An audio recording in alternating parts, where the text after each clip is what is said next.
Hello guys, meet mister പുതിയ ടെടിക്കുട്ടൻ. നമ്മുടെ മനസ്സിൻ്റെ സന്തോഷമാണ് നമ്മുടെ മുഖത്തറിയുന്നതെന്നാണ് എൻ്റെ അമ്മ പറയാറ്. സോ ഞാൻ ആകെ കുറച്ച് ഷോ അടിച്ചിരിക്കുകയായിരുന്നു ഗൈസ്. നമുക്ക് ഇന്ന് കുറച്ച് എന്തെങ്കിലുമൊക്കെ ചെയ്ത് നമ്മുടെ മനസ്സിനെ സന്തോഷിപ്പിച്ച് അത് മുഖത്തേക്ക് പ്രതിഫലിപ്പിക്കാൻ ശ്രമിക്കാം ഗൈസ്. Come let's go. ഓരോരുത്തർക്കും അവരുടെ സീക്കിംഗ് ഓഫ് പീസ് അല്ലെങ്കിൽ സീക്കിംഗ് ഓഫ് ഹാപ്പിനെസ് എന്ന് പറയുന്നത് പല രീതിയിലായിരിക്കും. എനിക്ക് ഇഷ്ടപ്പെട്ട എന്തെങ്കിലും ഫുഡ് കഴിക്കുമ്പോഴത്തേക്കും എനിക്ക് കുറച്ചൊരു സന്തോഷമൊക്കെ കിട്ടും.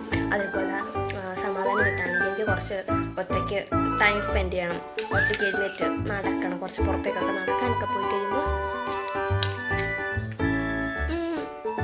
അതൊക്കെ എന്താ പറയുക, കുറച്ചും കൂടെ ഓക്കെ ആവും.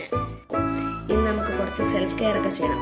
സിമ്പിളായിട്ട് വെറും 2 ഇൻഗ്രീഡിയൻസ് കൊണ്ട് നമുക്കൊരു ഹെയർ പാക്ക് സെറ്റാക്കാം. ചെമ്പരത്തിയും കഞ്ഞിവെള്ളവും കൂടെ നന്നായിട്ട് ബ്ലെൻഡ് ചെയ്ത് ഒരു ഓയിൽ മസാജും സ്കാൽപ്പിൽ കൊടുത്തിട്ട് ഒരു 15 മിനിറ്റൊക്കെ ഈ പാക്ക് അപ്ലൈ ചെയ്തിരിക്കാം. നല്ലൊരു കുളിയും കൂടെ കഴിഞ്ഞപ്പോൾ ആഹാ സെറ്റ്. വീഡിയോ ഷൂട്ട് ചെയ്യുന്നത് എഡിറ്റ് ചെയ്യുന്നതൊക്കെ എനിക്ക് ഭയങ്കര ഇഷ്ടമാണ്. കൂടാതെ ഞാൻ ഭയങ്കരമായിട്ട് അതിൽ എൻഗേജ്ഡും ആകും. Seriously I feel so happy when I am into it. ഞാനത്ര എക്സ്പേർട്ടൊന്നുമല്ല, but still I try my best to make it look good as I can. And today I shoot a kutti video, just a simple one, but it made me happy and engaged. അതുപോലെ